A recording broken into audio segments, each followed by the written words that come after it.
Carpenter bees are both a menace to mankind and prolific pollinators. The females bore holes into wood, like my back deck, and drill tunnels parallel with the wood grain to lay their eggs.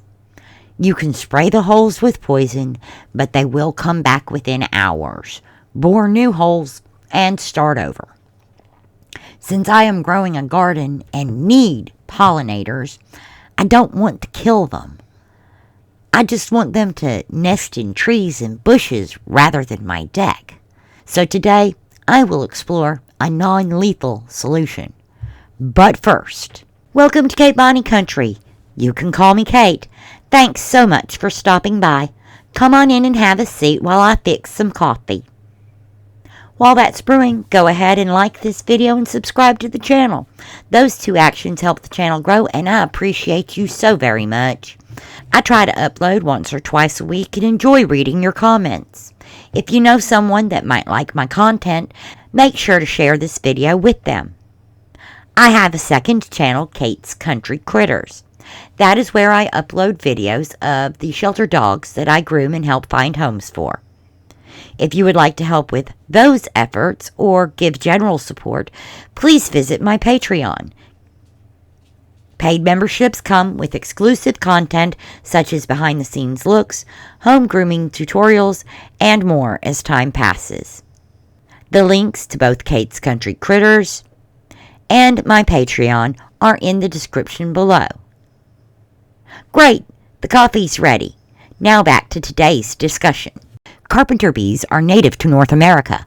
The males have a pale yellow or white face and tiny stingers. The females have solid black faces and slightly larger stingers than males. However, they are not aggressive. They rarely sting people or pets and only tend to do so if you do something dumb like grab one and try to hold on to it. If you squeeze it, you will be stung. Other than that, they tend to just buzz around and annoy you. The problem comes when they start damaging wooden structures. The females bore holes into wood, then turn and drill with the wood grain to form tunnels and lay their eggs. The males buzz around and fight each other while the female does the work. Then the lucky male will follow the female into the tunnel to mate with her. If you use a wasp and hornet spray on the hole when the female is not inside, she will return to the hole, realize it is poisoned, and go start a new hole somewhere else. After spraying the holes, you have to seal them with wood putty to prevent those holes from being reused when the poison wears off. Honestly, there is no effective way to get rid of them permanently, so prevention is called for. If you have ever visited a dock on a river or lake in a rural area, you might see stuffed plastic bags hanging around. This is a country way of preventing carpenter bees from moving in. The stuffed bags resemble hornet nests. Since hornets are the largest and most aggressive wasps on the planet, bees and other wasps don't build their nests too close to a hornet nest. Country folks swear that these stuffed plastic bags work, but who wants to look at that every single day?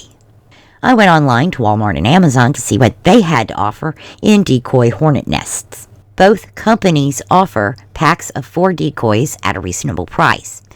Even though they are described as weather resistant, they are all made of wire frames and paper. Amazon even states that you should not hang them where they can be rained on. Well, that just doesn't seem like a durable long-term solution to me.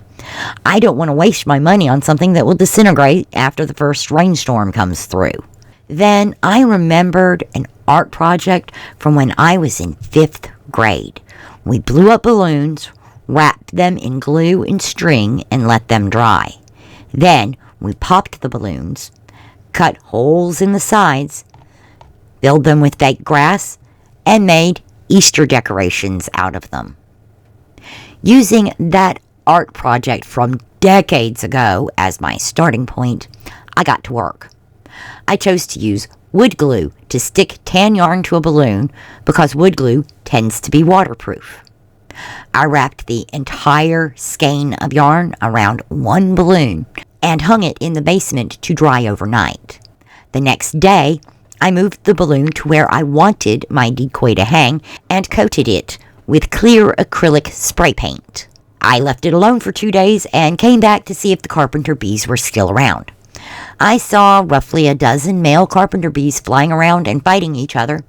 However, they did not land close to the decoy.